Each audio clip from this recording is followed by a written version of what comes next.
के पैसा से सजना धजना अच्छी बात नहीं है। अपने पैसा से पिताजी को ले जाइए, पापा आज अपने पसंद से कपड़ा खरीदिए, हम ले जाते हैं। समझ में आएगी नहीं? तो सीखना सिखाना क्या है? ऑफ कोर्स जहाँ से कुछ अच्छी चीजें मिले सीख लो। जीवन में उत्सव उत्साह जरूरी है। उस समय यदि आपको कोई बहुत पसंद आया है, आपने जाके उनसे अपने प्यार का इजहार किया और उन्होंने मना कर दिया, तो वो जो दर्द हुआ है वो सिर्फ आप समझ सकते हो। वो आपका ना शिक्षक समझ रहा है, ना आपके माँ बाप समझ रहे हैं। तो हो सकता हो आपका कोई दोस्त हो जिसके दिल में सच में चोट लगी हो, सच में दुखी हो, रियली हर्ट हो, और वो आपके पास आए बेटा, तो कभी ना उसको इग्नोर नहीं करना, उसको पास बैठाना, उसको कस के गले लगाना। हाँ, पर उसको रोने देना, उसके आंसू मत रोकना, उसको रोने देना, क्योंकि कई बार रोना बहुत ज़रूरी है, जिससे ये भी पता चलता है कि जो चीज़ जीवन में नहीं। और जीवन की लड़ाई में दो ताकतें बहुत काम आएंगी, एक मन की और एक शरीर की।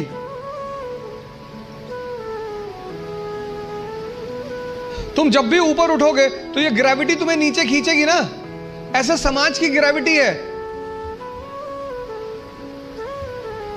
हम जब आईएएस की तैयारी करने गए तो हमारे गांव में हर आदमी, मतलब एक साहब तो हंसना शुरू किया उन्होंने, और हंसते हंसते गिर गए वो।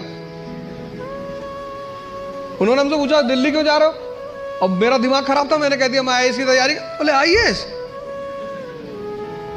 फिर वो हंसने लगे और हंसते हंसते वो गिर गए। और उस हंसी का इतना रोल रहा मेरे जीवन में, मतलब उस हंसी ने मुझे एकदम मजबूत कर दिया था कि अब आईएएस ही बनना है। उस दिन मुझे एहसास हुआ कि महाभारत क्यों हुई। जब भी ऐसा लगे जीवन में कि जीवन हाथ से निकलता है, तो हमेशा ध्यान रखना है कि आपसे बहुत बुरी स्थिति में लोग आपसे बहुत अच्छा कर रहे हैं, और अच्छी स्थिति में होने के बाद एंजाइटी डिप्रेशन में चले जाना, इसका मतलब हमने उन चीज़ों की कद्र नहीं की जो मिली हुई है, और जो नहीं मिला उस पर फोकस इतना ज़्यादा कर लिया जितना करने की जरूरत नहीं थी। जिसने भी आपको दुख दिया है उसे माफ कर दीजिए। मेरे दुख का कारण मैं खुद हूं, और मैं अपने आप को कभी माफ नहीं कर सकता। कोई व्यक्ति या भावना हमें केवल तब परेशान कर पाती है जब हम उसे शक्ति देते हैं। अतीत का बोझ मन से उतार दीजिए।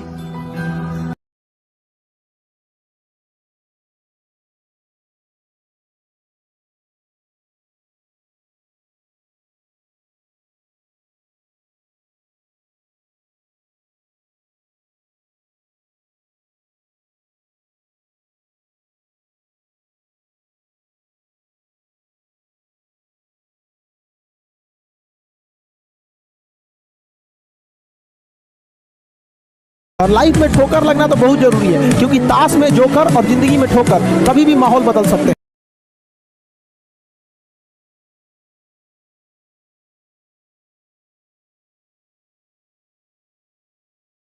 निकम्मे लोगों की पहचान बिना मेहनत और काम पैसा ज्यादा चाहते हैं। आप किसी भी बड़े आदमी को, मतलब जो भी बहुत बड़े लेवल पे है, आप उसको देखिएगा बहुत मुश्किल से बहुत ज्यादा वर्क करता है।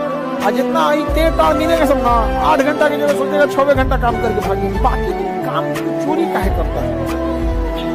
आज जिसको सब कुछ खो कर भी पाने की तमन्ना है ना, कल एक वक्त आएगा जब मुफ्त में मिलेंगे तो भी आपको मंजूर नहीं होगा। जिस दिन आपको अपने साथ रहना अच्छा लगने लग जाएगा ना, जिस दिन आपको बाहर की खिड़कियां देखने का मन नहीं करेगा, अंदर की खिड़कियां मन करने लगेगा देखने का, उस दिन आप पाएंगे कि एकांत बहुत बड़ा सुख है। ये दुख नहीं है, बहुत बड़ा सुख है। बुद्ध को, महावीर को, इन सबको अपने पूरे समाज से दूर भागना पड़ता था एकांत में, ताकि वो खुद को समझ सके, रियलाइज कर सके। आपाधापी वाली जिंदगी में इतना आसान नहीं होता है एकांत मिलना। ये तो एकांत बाई कंपल्सन मिल गया है हमें। दुख होता है, बेचैनी होती है, सही बात है, होती है, लेकिन उसके बाद भी इसका फायदा उठा रहे हैं। जैसे अगर आपने सुना हो, एक पद्धति विपश्यना पद्धति है, जिसमें 9 दिन तक लगातार चुप रहना होता है और साथ में कुछ क्रियाएं करनी होती हैं, ध्यान करना होता है। मैं तो अब तक उसमें नहीं जा पाया हूं, लेकिन मेरे जो मित्र वहां गए, 2-3 बार गए, मैं उनसे पूछता हूं तो वो एक बात हमेशा कहते हैं कि वहां जाएंगे तो फोन भी आपसे। हमेशा याद रखिएगा, दुनिया भले धोखा दे सकती है आपको, सरस्वती कभी धोखा नहीं देगी, कभी नहीं। इसलिए आप ईमानदारी से पढ़िए, ईमानदारी से। मजबूरी बस अगर आपको यहाँ से जाना भी पड़ा ना, तो ज्यादा देर आप रुकिएगा नहीं। आपको पढ़ाई में वो ताकत होती है कि निचले पावदान पर रखिएगा ना तो टॉप पे जा सकते हैं। इसलिए नहीं, आप कभी प्लान मत बनेंगे, जो पढ़ना पढ़ लो, तुरंत पढ़ लो। तो जीवन में अगर आपके साथ बहुत तकलीफ आ रही है, बहुत खतरनाक स्थिति में फंस गए हैं, तो समझिएगा कि आप बहुत खतरनाक हीरो हैं। ऊपर वाले ने आप ही को ये जिम्मेदारी दिया है, क्योंकि जिस कंधों में बोझ उठाने की क्षमता नहीं होती है, मालिक उन कंधों पर उतना बोझ रखता ही नहीं।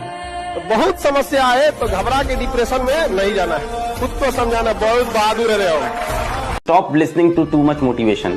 Stop listening to too much shorts, reels. Stop listening to random quotes and all. They are not going to change your life. वो नहीं बदलेगी भाई तेरी जिंदगी। सब बंद कर, अपना पेन पेपर उठा, कमरे का दरवाजा बंद कर, फोन स्विच ऑफ कर, लोगों से मिलना बंद कर और लिख अपने गोल बैठ के तो को क्या अचीव कर रहा है। और फिर लिखने के बाद उसकी पर्ची बना के अपने जेब में रखो, पागल हो जाओ उसके लिए। फिर उसके बाद ना तुमको मोबाइल चाहिए होगा, उसके बाद ना तुमको बहुत फ्लैशी कपड़े चाहिए होंगे बहुत, उसके बाद ना तुमको कोई कार चाहिए होगी, ना पापा के पैसे की बाइक चाहिए होगी। फिर एक चीज चाहिए होगा, उसके पीछे जी तोड़ मेहनत करके लग जाओ और उस जर्नी को एंजॉय करो। सबसे मेन दुनिया ना केवल कामयाब को पूछती है। एक माँ बाप के अगर दो लड़के हैं, एक सफल एक असफल, तो माँ बाप एगो को रोटी देगा, एगो के रोटी में घी लगाएगा, हम खा खाओ खाओ, खाते नहीं हो आजकल, खा और टुकुर टुकुर देख रहा है, हमको भी पूछ लो। 100 में से एक बच्चा होता है जिसको पढ़ने में मन लगता है। 99 बच्चों को बोलना पड़ता है नालायक अब तो पढ़ ले, कल एग्जाम है। 99 बच्चों को मन नहीं करता। जीवन का आधा हिस्सा मजबूरी से काम करते हुए गुजरता है और कई लोग जब नौकरियों में आते हैं तो भी मजबूरी से नौकरी करते हैं, दुकान खोलते हैं मजबूरी में खोलते हैं, धंधा कर रहे हैं मजबूरी में कर रहे हैं, यहां तक कि साला शादी भी की तो अब आप समझ रहे हैं बच्चे भी किसमें पैदा हुए होंगे। Getting my point? तेरे सारे काम तो मजबूरी के हैं। तो धंधा कर रहा है मजबूरी में, काम कर रहा है मजबूरी में, शादी की मजबूरी में, बच्चे पैदा की मजबूरी में, पाल रहा है मजबूरी में, तलाक नहीं दे रहा मजबूरी में। ये कोई क्या बोलेगा? देखो इतिहास वो नहीं बनाते जो मजबूरी में काम करते हैं, इतिहास वो बनाते जो मोहब्बत में काम करते हैं।